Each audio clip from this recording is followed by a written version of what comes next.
Hi, this is Shambhavi. Welcome to my weekly podcast about spirituality, love, death, devotion, and waking up while living in a messy world. The Satsang with Shambhavi podcast is recorded live each week with students of our nonprofit community, Jayakula. For more information and to find out about attending a satsang, visit jayakula.org. Thanks for listening. Much love to you, wherever and however you are.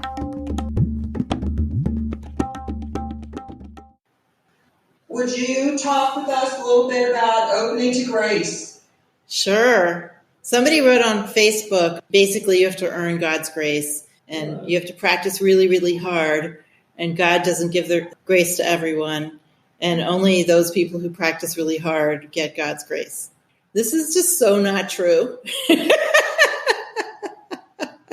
So there's a beautiful poem by Abhinavagupta. One of the lines in it says, Shiva showers grace without any restraint. And thus there is always the presence of the Supreme Reality. Always the presence of the Supreme Reality, everywhere, for everyone, in every condition, unearned. Now, of course, you're thinking, I'm not feeling any grace. And that's not because it's not there. It's because your senses are not open to it. There's a sort of a standard metaphor for that, which is being like a bottle or a cup with a lid. And in order to feel the grace that's everywhere, that you have to take the lid off. And that is what sadhana is for. So sadhana, spiritual practice, helps us to open our senses, open our mind, open to our hearts, so that we can feel the grace that is always coming, always, always, always, within and without. This, as I've been harping on lately, many people, including very respected lineages and teachers, and certainly students in the West and even in India and other countries, have either overtly or unconsciously Christianized their approach to direct realization or Hindu or Buddhist traditions. And the gods of the Hindu and Buddhist traditions are not the Abrahamic gods. They do not work on an axis of punishment and reward. Period. They don't. So that whole narrative of if I do good, I'm a good little practitioner, I'll get God's grace and no one else will, because they're not good little practitioners. And if I mess up, I'm going to be punished. This whole narrative that most people are just so completely saturated in has to go. Unfortunately, we embody it in our way that we approach our lives. But even if you cannot just stop having those feelings like you're going to be punished or striving for the reward, at least in an intellectual way, in a historically accurate way, in an accurate understanding of the view, get it into your head at least that is not what these traditions are about and not how they work and not how the gods relate to humans or other beings in these traditions. So the scuttlebutt on the gods or on all of reality, same thing. In the direct realization traditions and other traditions from India and Tibet is that there is only beneficence. There is beneficence and goodness without an opposite. We only have an experience of badness in our relative dualistic vision. That's just part of the karma that we have. But when we divest ourselves or are divested of that karma, we discover experientially through our senses that everything is goodness itself, sweetness itself, beneficence, mercy, compassion. Every particle of reality is just absolutely saturated with those virtues, with those feelings, and that's what we discover. So the experience, the recognition that is yours, that will be yours if you practice in this kind of tradition consistently, you will at some point eventually have the recognition and the real experience concrete for yourself that everything is made of grace already, and everything is that already. And the only thing that was happening was you were having a more limited experience of that. So I've heard you talk about this before, and it kind of like throws off some view that I have about how like the Abrahamic gods are somehow inherently different than like the gods of the Hindu tradition. To comfort myself or something, see some like continuity in like the ways that like people are practicing in different traditions. Like I've always had some sort of sense that like God in its essence or whatever is like the same, that everybody's like in like a real devoted sense, like somebody's like really practicing from devotion, that we're all sort of like moving towards the same thing, like towards the same energy or something. That yeah, we are all moving toward the same thing, but we're moving through different towns and cities as we get there. So it's not the religions and traditions that are all the same.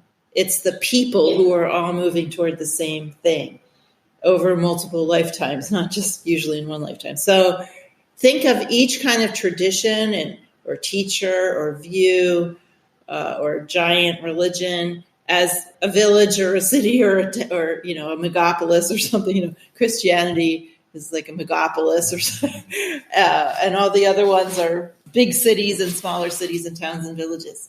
You're moving through those. And in each one, you're getting something that is moving you along to realizing the nature of the self, the nature of reality.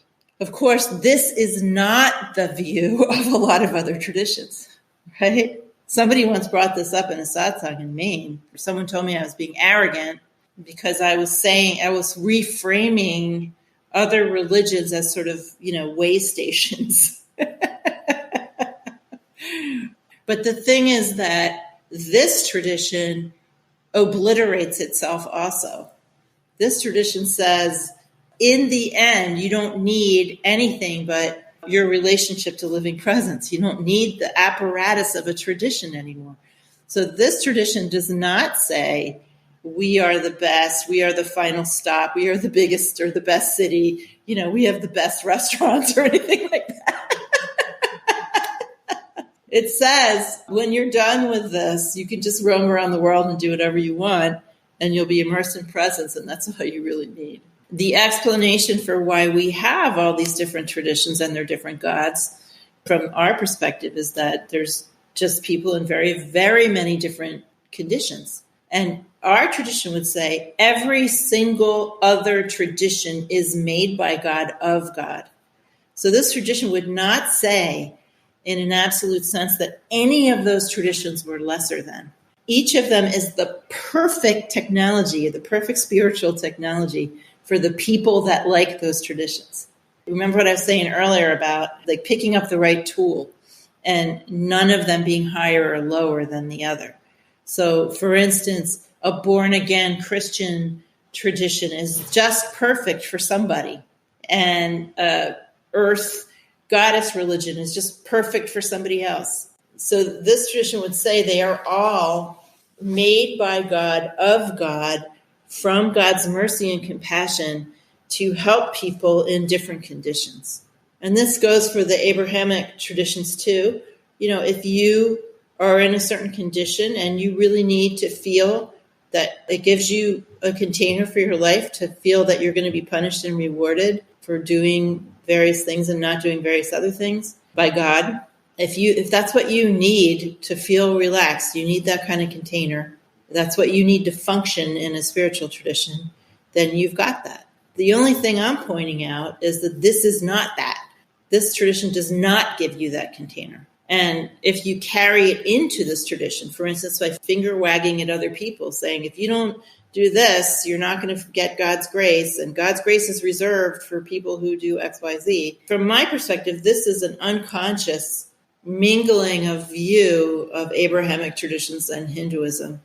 And it's a disservice to people. It's really a disservice to people. So even if we understand of ourselves that we're still functioning as if God is an anvil 2 inches from the top of our head and is about to drop it on us every time we make a mistake, if that's our feeling, that's our feeling. But our understanding should be that isn't what this tradition teaches. If we're practicing here, we should relate to that feeling as a karma that we have inherited from a certain culture and one that we'd like to actually get rid of. Or just go be a Christian or do some other Abrahamic tradition, and then you'll be right in sync. Is our specific tradition the most inclusive of all of the direct realization traditions? Inclusive of what? Well, inclusive in view in that all other religions and all other people are created to play out that game. I don't know. I think that in Trika Shaivism, just like in lots of other traditions, it's more spacious earlier on, and it gets more moralistic and narrow as time goes by. Certainly the earlier siddhas and teachers and writers in the tradition, earlier meaning those people whose texts we have, not the earliest, but earlier, they are much more capacious. Understanding it's like what Zenju says, stop talking about inclusive because everything's already included. It's not about including things because they're already included. It's about getting people to understand that everything already is included, including all people and earthquakes and fires and horrible racists and everybody, everything, and everything that happens is already included. And the idea is we just want to really grok that very, very deeply. So there should never be any sense that, for instance, when people show up at Jayapura, if they're shy or if they're got some atypical way of behaving, or they're come from some group of people that's traditionally oppressed or whatever, there should be no sense that we are magnanimously including them. There should be an automatic feeling that they already belong before they got here, and they belong to everything and everywhere that they go. And in terms of the tradition, I think even though specific teachers may not have stated this, because certainly some didn't, there are lots of statements in the tradition about there should be no room for bias against people of different castes and genders and things. That being said, there's also not necessarily any statement that was as capacious or spacious as the things Ma said. So when you're hearing me talk, I'm sort of talking from what is the natural, inevitable conclusion of these teachings, whether or not explicitly stated. And certainly from the earlier teachers like Somananda, who's one of my favorite, if not my favorite writers in the tradition. He was just like huge. And then, if you take that and you take the teachings of Ma, which are totally in line with Trika Shaivism, or you should just say Trika Shaivism is totally in line with Ma, she very explicitly taught this,